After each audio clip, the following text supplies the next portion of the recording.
بطور lady health worker مبینہ نوید کی ذمہ داری ہے کہ وہ گھر گھر جا کر لوگوں کو کووڈ ویکسین لگانے کے لیے قائل کریں،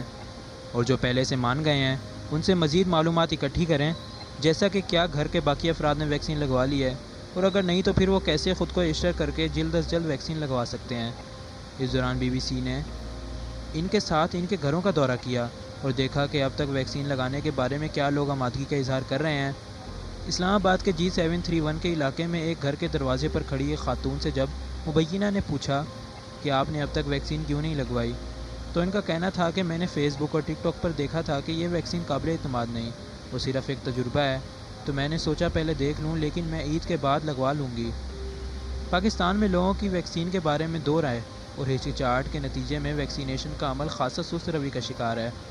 حکومتی اعداد و شمار کے مطابق 22 کروڑ کی آبادی میں سے اب تک صرف 2% لوگوں نے ہی ویکسین لگوا لی ہے۔ اس کے علاوہ لیڈی ہیلتھ ورکرز بتاتی ہیں کہ کس طرح سوشل میڈیا پر پھیلنے والی غلط خبریں اور لوگوں کی طرف سے پھیلائی گئی افواہیں اس سستی کو مزید بڑھا رہی ہیں۔ پاکستان میں لوگوں کی ویکسینیشن سے متعلق خدشات بہت زیادہ ہیں، اور ان خدشات کے پیچھے ایک بڑی وجہ سن 2011 میں امریکی CIA کی جانب سے ویکسینیشن مہم کا استعمال کرتے ہوئے اسامہ بن لادن تک رسائی حاصل کرنے سے جڑا ہے۔ اگر رواں سال کے اوائل کی بات کریں تو پاکستان کی حکومت نے ویکسینیشن کا عمل دیر سے شروع کیا تھا، اور اس دوران ملک بھر میں مرحلہ وار ہیلتھ ورکرز سے شروع کرتے ہوئے دیگر افراد کو ویکسین لگانے کا عمل اب بھی جاری ہے، لیکن اس دوران ویکسینیشن کے بارے میں ہچکچاہٹ اپنی جگہ بڑھتی جا رہی ہے۔ اس کی ایک وجہ وزیر اعظم عمران خان کا ٹی وی پر کووڈ کا انجیکشن لگانے اور 2 دن بعد کووڈ کا ٹیسٹ مثبت آنے کو بھی خیال کیا جاتا ہے۔ حالانکہ ڈاکٹروں، ماہرین اور وزراء کی جانب سے متعدد وضاحتیں دی گئی ہیں۔ وزیر اعظم کو ویکسین لگانے سے پہلے کووڈ ہو چکا تھا، لیکن اس کے باوجود چند لوگوں نے ویکسین کی افادیت کو ماننے سے انکار کر دیا، اور سوشل میڈیا پر اس بارے میں بات چیت کا زیادہ تر دار و مدار غیر تصدیق شدہ خبروں اور افواہوں سے منسلک رہا۔ تاہم اب بھی کچھ افراد ویکسین لگوانے اسلام آباد اور ملک بھر کے مختلف ویکسینیشن سینٹر پر پہنچ گئے ہیں۔ چک شہزاد کے فیڈرل جنرل ہسپتال میں خاتون نے BBC کو بتایا کہ مجھے کہا گیا ہے کہ ویکسین بالکل غیر ضروری ہے، اس کا کوئی فائدہ نہیں۔ وہ بتاتی ہیں کہ کچھ لوگوں نے تو اتنا تک کہا ہے کہ تم مر جاؤ گی، لیکن میری بیٹی، میرے شوہر اور میں نے سوچا نہیں، یہ غیر ضروری عمل نہیں، یہ میری اور میرے شوہر کی ویکسین کی دوسری خوراک ہے، اور لوگوں کی طرف سے جتنا ڈرایا گیا تھا ایسا کچھ بھی نہیں۔ پاکستان کو اس وقت چین اور روس سے ویکسین ملی ہے، لیکن حکام کا کہنا ہے کہ اب بھی مزید ویکسین کی ضرورت ہے۔ واضح رہے کہ اس وقت پاکستان میں نجی طور پر سپوتنک وی ویکسین محدود مقدار میں صرف کراچی، لاہور اور اسلام آباد میں دی گئی ہے، جبکہ فروری سے شروع ہونے والی سرکاری ویکسینیشن پروگرام میں 70 برس سے بڑی عمر کے افراد کو کانسینو ویکسین لگائی جا رہی ہے، جبکہ 7 برس سے بڑی عمر کے افراد کو چینی ساختہ سائنو فارم لگائی جا رہی ہے۔ اس وقت 18 سال سے بڑے عمر کے افراد کو ویکسین لگانے کا عمل جاری ہے۔ حکام کا کہنا ہے کہ اب تک چین کی طرف سے 15 لاکھ ویکسین مل چکی ہیں، لیکن اب بھی مزید ویکسین کا انتظار ہے۔ اس بارے میں وفاقی وزیر برائے منصوبہ بندی اسد عمر نے ایک نیوز چینل سے بات کرتے ہوئے بتایا تھا کہ مئی کے آخر تک چین سے مزید ویکسین کی کھیپ پاکستان تک پہنچ جائے گی، اور اس کے علاوہ جون میں ویکسین کی 18 لاکھ خوراکیں آنا متوقع ہے۔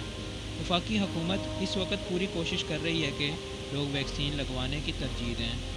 اس بارے میں ڈپٹی کمشنر حمزہ شفقات نے BBC کو بتایا کہ لوگوں کے ذہنوں میں ویکسین سے متعلق خدشات ہیں کہ شاید ہم لوگ یعنی حکومت اس سے جھوٹ بول رہی ہے، یا پھر یہ تمام کاوش کسی پروپیگنڈا کا حصہ ہے،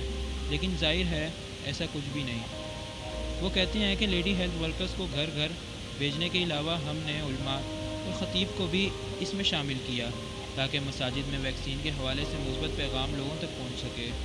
پاکستان میں مساجد کا صحت اور دیگر معاملات میں ایک بڑا عمل دخل رہا ہے۔ علماء اور خطیب ملک میں جاری کسی مہم کو بنانے اور بگاڑنے کی طاقت رکھتے ہیں،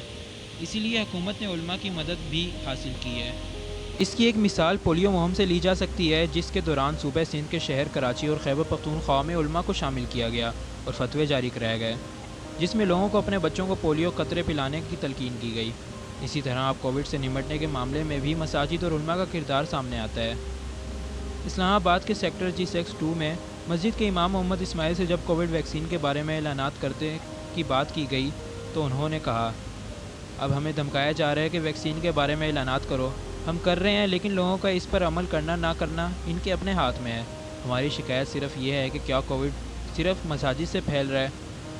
ویکسین کے بارے میں اعلانات کرنے کے بارے میں انہوں نے کہا کہ ہم ویکسین کے بارے میں مزید اعلانات کریں گے۔ لوگ ہمیں کہتے ہیں کہ یہ جھوٹ ہے، لیکن یہ عمل تو پوری دنیا میں جاری ہے اور ویکسین لگانے کے علاوہ اور کوئی چارہ نہیں۔ لیکن اسی مسجد میں جمعے کے خطبے کے دوران لوگوں کا ایک جمع غفیر ہوتا ہے اور اس دوران سماجی دوری کا کوئی نظام نظر نہیں آتا۔ مسجد میں رش کے بارے میں مولانا ذوالفقار نے کہا کہ عام دنوں میں تو لوگ نماز پڑھتے ہوئے دوری رکھتے ہیں، لیکن جمعے کے روز ایسا ممکن نہیں، کیونکہ اگر ایسا کریں تو سڑک تک صفیں چلی جائیں اور نظام مزید درہم بھرم ہو جائے گا۔ اس کے علاوہ لوگ اعلان ہونے سے پہلے ہی نماز پڑھ کے چلے جاتے ہیں، جس کے نتیجے میں اب اعلانات جمعے کی نماز کے بعد کرنے کی بجائے نماز سے پہلے کرنے کو کہا جا رہا ہے۔ انڈیا میں کووڈ کے نتیجے میں ہونے والی اموات اور دل دہلا دینے والی صورتحال دیکھتے ہوئے پاکستان کے لیے اس وقت کرونا وائرس کو محدود اور پھر ختم کرنا بہت اہم ہے، اور اس سے بھی زیادہ عوام کو ویکسین لگانا ہے۔ لیکن جس طرح سے لوگ اس بارے میں خدشات کا اظہار کر رہے ہیں، اس سے ایسا لگتا ہے کہ ابھی ایسا ہونے میں ابھی بھی وقت لگے گا۔